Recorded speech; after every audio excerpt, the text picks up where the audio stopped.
Okay, YouTube, I'm making this quick because we're about to go whitewater rafting. I'm pretty stoked about that. Anyways, I want to give you guys a few pointers that you can start doing now and preparing for Madden 20. I know I suck at doing money plays. Okay, I get it, but I don't know. I can't play Madden 20 nearly as much as I could. So, anyway, some things you guys can be doing now to get ready for Madden 21. This is coming from somebody that played the beta as much as I could. I won't say a lot, but as much as I could. So, beta. I've already talked about the beta, but I want to get this out there right now. You need to start passing the ball, okay?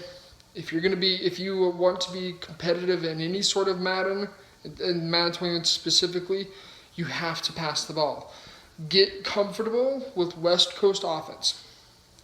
Trust me, you will be regretting it if you are not starting in West Coast right now. You have a few weeks to at least get the foundation of it, the fundamentals down, the passing concepts down, the blocking down. You at least have time to be able to understand and start getting your mind wrapped around it, because gun bunch, if you guys played, I want to say Madden 17-16, watch it be just as good, if not better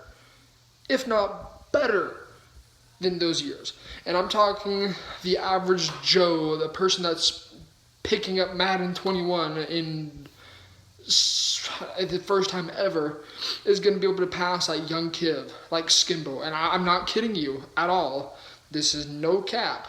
You will be able to pass just as good as they are, unless they really tuned and buffed yellow zones and the user. Now, who we know that they didn't touch the user, which you know how I feel about that. So, with that being said, passing, it's going to be huge. It's going to be the number one go-to thing. Running, I didn't really run the ball in the beta, because you know what, I ran enough and I saw enough running in Madden 20 to just completely stab that in the heart, rip its heart out and eat it. It killed it that much for me. But passing is going to be the wave. You guys have to trust me on this. Get comfortable with all sorts of gun bunches. Every single gun bunch you can find, get used to it. Now, there are some plays that are still nerfed, and although I didn't have a lot of time to be able to go through every single playbook, there are some plays that are not as good. For example, we look at the Miami Sail, Pat Sail. I'm sure they kept that nerfed because that post drag and streak, it was a 3-read thing behind it. That's you could just spam that play again and again. It was hard to stop, but it was possible. It's later on to the air, you kind of figure out the quick adjustments to do what you need to do to be able to guard and take away certain routes. Anyways, passing, as I was talking about, is going to be the wave. More specifically, posts. Now, this is going to kind of sound ironic because we now have drop depth. And if you guys don't know what that is, this is not available in Madden 20. You can't practice that right now. You can start just thinking about it. But what it is essentially is you can set your yellows, including 3-arc hook, mid-read, hook curl, vertical hook, all to a depth, from having them play right on the line of scrimmage at 0, 5, 10, 15, 20, 25, 30. The same goes for all flat zones. Now, there are some differences, and they talk about the curl flats and quarter flats and seam flats, I believe, are on their own adjustments. Hard flat, cloud flat, soft squat are on their own adjustment as well. Start just thinking about different things. Now, the reason I want to kind of get this across is because posts are still going to be good. Now, with this drop depth, maybe it'll become more of a chess match, but with the user being so nerfed, it's going to be super easy to pass. Because say you set your drop depth of your yellow zones to 5 yards. You have a post route running about 10, 15 yards behind that. Guess what? It's wide open. Now, all of a sudden, hey, he's hitting this post route. I'm going to set it to 15 yards. So I'm going to take away that post route with my yellow zones and maybe my user as well. All of a sudden, now I have a hitch. There's an underneath thing that your yellow zones, no matter what you do, are going to cover, because you automatically override any kind of zone depth that they have with shading or whatever when you set it to 5, 10, 15, 20, 25, 30, or 0. So start kind of messing around with that in your ideas, your head. You really can't do much about that in Madden 20, again, because it's a coaching adjustment. It's not available in the game. Just start kind of thinking about different ways you can maybe use that to take advantage of it. And then I wanted to say, but start kind of putting this into your game plan as well. Again, it's pretty tricky because crossers, posts. If you have a crosser come from one side and hits on the opposite side, it's basically unguardable unless you cross man it or user it.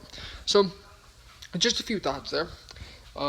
Again, before I head out rafting, I'm so excited to go whitewater. This will be the first time in this year. Finally, we get to go. So, anyways, best thing you're going to be doing right now to get ready for Madden 21, really Madden 20.1, is passing.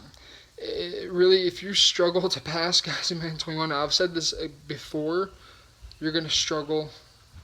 There shouldn't, I don't know, you shouldn't be playing Madden. Also, here's the final tidbit of this. Carolina Panthers offense. Promise you. I'm saying this right now, okay? Right now. That is going to be a meta. Now, you guys may be thinking, you're stupid, you're crazy. It was meta for the heavy Panther and the double ace wing or whatever, ace double wing. Trust me, I may sound insane right now for saying that, but you're going to have to believe me on this one. Panthers is now a passing playbook. There's no heavy Panther as far as I noticed in that playbook. If I recall correctly, it is gone. It's really a passing. There's got a few different gun bunch formations, like the one says like bunch HB strong, then the regular gun bunch, and there's one other bunch formation, and it's really just the alignment of the running back and the alignment of the receivers. They may be shifted down off the line. They may be aligned with like your tight end and your outside receiver. You know how gun bunch is, kind of forms a triangle, like your middle receiver right here, tight end, or your slot right here, tight end, outside receiver right there, and they ignore the pinky. I can't really get rid of it. Start practicing gun bunch. I've said this again, I'm going to say it again. Practice. West Coast is going to be a great representation of how that gun bunch is going to work in the Panthers. So the biggest things you're going to want to work on right now are mesh post, but you're going to want to go ahead and, I didn't get a chance to mess with West Coast too much. I just wanted to go in off-meta playbooks and see what they changed. You may want to start instead of running it like the classic way where you hit your slot receiver, you put the lone receiver on an out route, and that's the basic setup right there. You want to go ahead and actually try Max Pro, streak the lone side receiver, or drag the lone side receiver, motion over the slot and streak him, or motion over the tight end, streak the tight end, and then hits the slot receiver, blocking your running back. So start trying that right now. It's not very good in Madden 20, but it will be very good in Madden 21. So with that being said, appreciate every single one of you guys. For those guys that are still subscribed to the channel, after I pretty much went on my rant about, hey, I'm not here to help any of you bots. I'm not. If you want to get good at the game, then hang around.